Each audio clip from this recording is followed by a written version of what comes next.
Assalamualaikum warahmatullahi wabarakatuh. Kembali lagi bersama Ibu Marta untuk kelas 9.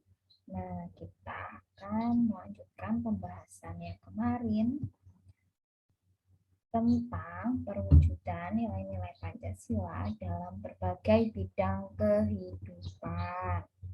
Kalian bisa sambil mengecek dan menyimak di buku paket kalian masing-masing. Dan sebelum mulai pembelajaran, marilah kita berdoa menurut agama dan kepercayaan kita masing-masing. Berdoa dimulai. Berdoa selesai, langsung saja kita mulai. Nah, tujuan pembelajaran kita pada hari ini adalah yang pertama, kalian mampu mensyukuri perwujudan Pancasila sebagai dasar negara yang merupakan anugerah Tuhan Yang Maha Esa. Yang kedua adalah kalian bisa menunjukkan sikap bangga akan tanah air sebagai perwujudan nilai-nilai Pancasila sebagai dasar negara.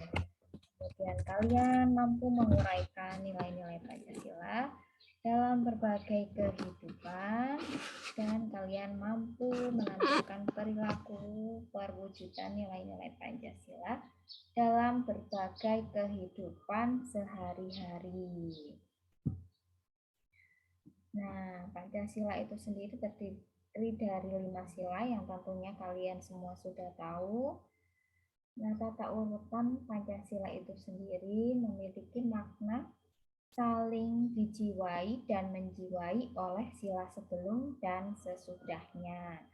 Nah, oleh karena itu, tata urutan Pancasila tidak dapat diubah karena akan menghilangkan makna Pancasila sebagai satu kesatuan. Jadi, sila 1 itu menjiwai sila-sila yang lain. Sila 2, kemanusiaan yang adil dan beradab dijiwai oleh sila 1, yakni ketuhanan yang Maha Esa. Kemarin sudah Ibu jelaskan juga ya. Selanjutnya, keterbukaan ideologi Pancasila membawa pengaruh terhadap berubahnya nilai-nilai instrumental dan nilai praksis dalam kehidupan bermasyarakat, berbangsa, dan bernegara. Nah, adapun nilai-nilai dasar Pancasila itu tidak dapat berubah. Jadi nilai dasarnya tidak bisa dirubah.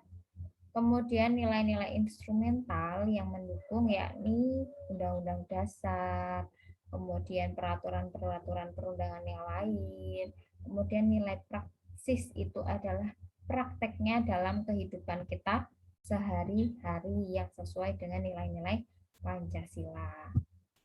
Nah, selanjutnya, ada perwujudan nilai-nilai Pancasila yang sesuai dengan perkembangan masyarakat dalam berbagai kehidupan.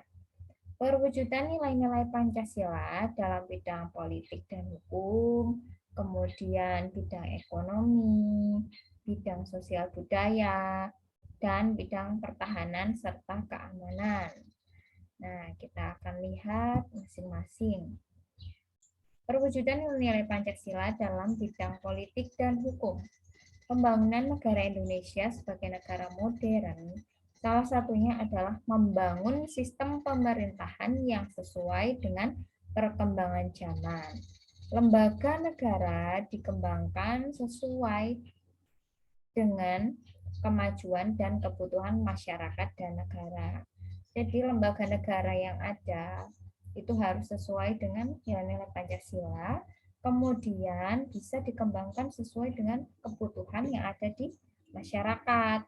Misalnya saat ini pada masa pandemi kita bisa mencontohkan ada lembaga atau hubungan antar lembaga satu dan lembaga lainnya yang khusus menangani masalah vaksin seperti itu.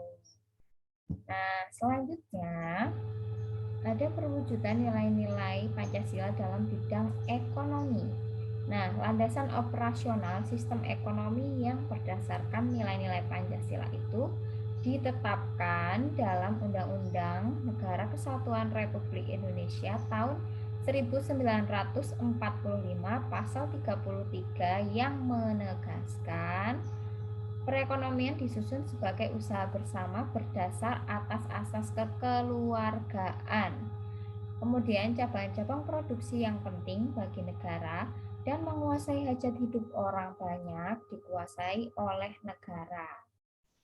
Bumi dan air dan kekayaan alam yang terkandung di dalamnya dikuasai oleh negara dan dipergunakan untuk sebesar-besarnya kemakmuran rakyat.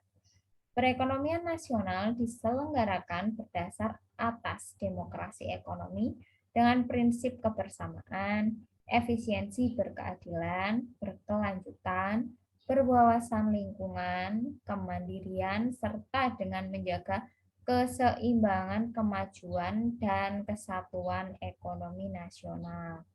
Jadi perekonomian di Indonesia itu harus berdasarkan atas asas kekeluargaan. Semuanya diselesaikan dengan kekeluargaan pun juga dimulai dengan kekeluargaan. Jika ada masalah pun itu bisa kita selesaikan juga dengan asas kekeluargaan. Kemudian cabang produksi yang penting itu dikuasai oleh negara. Contohnya misalnya tentang air. Nah, itu ada PDAM yang mengurusinya, contoh perusahaannya.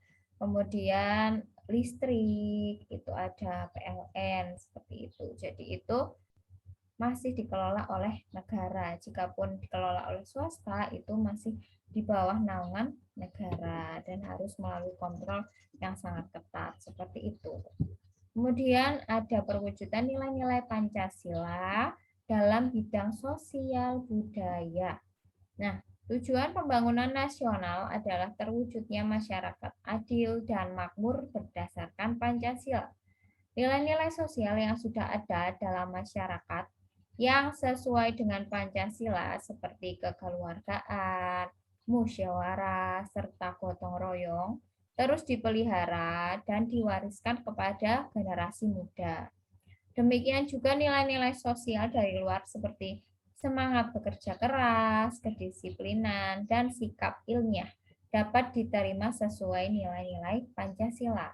Jadi Pancasila yang berasal dari akar budaya bangsa Indonesia itu harus kita jaga bersama yang baik-baik seperti menyelesaikan masalah dengan musyawarah, selalu menjaga persatuan, terus gotong royong, kekeluargaan. Pun nilai yang dari luar yang masih sesuai dengan nilai-nilai Pancasila dapat kita ambil yang baik dan yang sesuai.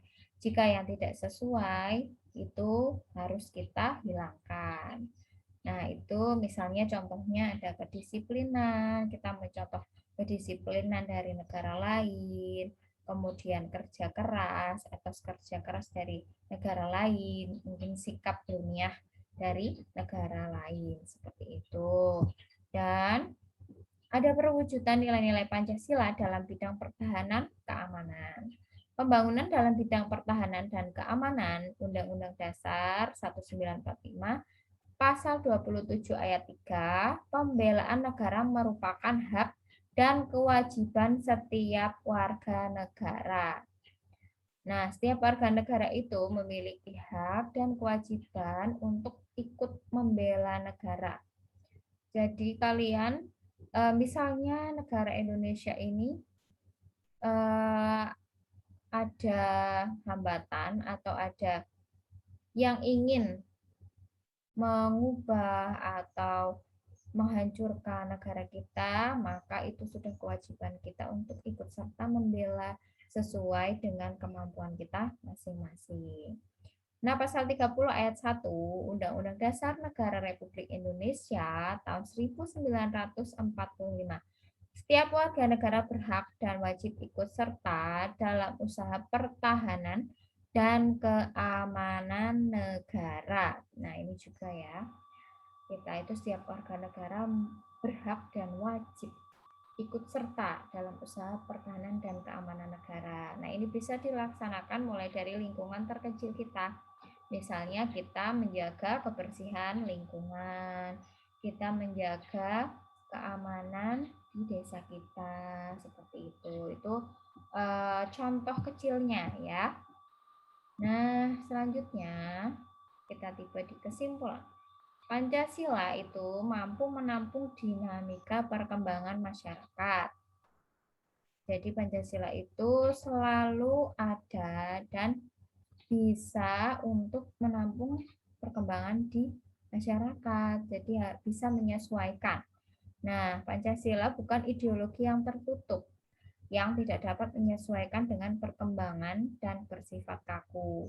Nah, Pancasila itu ideologi yang terbuka, bisa menerima perkembangan juga mungkin budaya dari luar, tapi yang sesuai dengan nilai-nilai Pancasila. Nah, tugas kita, kalian terutama sebagai generasi muda adalah untuk tetap mempertahankan Pancasila sebagai dasar negara dan ideologi negara, dengan tetap menjadikannya sebagai dasar negara dan tidak mengubahnya. Nah, kita justru harus menjaganya dengan sungguh-sungguh. Kemudian menghayati serta mengamalkan nilai-nilai Pancasila dalam kehidupan sehari-hari. Nah, untuk minggu depan tugas Ibu minta kalian nanti mengamati video yang akan Ibu share di Google Form untuk melihat di video tersebut apa pengamalan nilai-nilai Pancasila dalam tokoh yang ada di video tersebut. Nah, untuk itu kalian juga bisa melanjutkan belajar mandiri melalui buku paket, dan jika ada yang masih harus ditanyakan, bisa ditanyakan ke Ibu. Nah, sekian dan terima kasih atas perhatian kalian semua. Pembelajaran pada pagi hari ini Ibu akhiri dan semoga bisa bermanfaat untuk kita semua. Jangan lupa selalu jaga kesehatan, kemudian subscribe channel SMP Negeri 1 Ponorogo dan jangan lupa lihat videonya. Kemudian untuk tugas-tugas yang sudah diberikan oleh Bapak Ibu guru segera dikerjakan dan dikumpulkan. So, sekian, wassalamualaikum warahmatullahi wabarakatuh.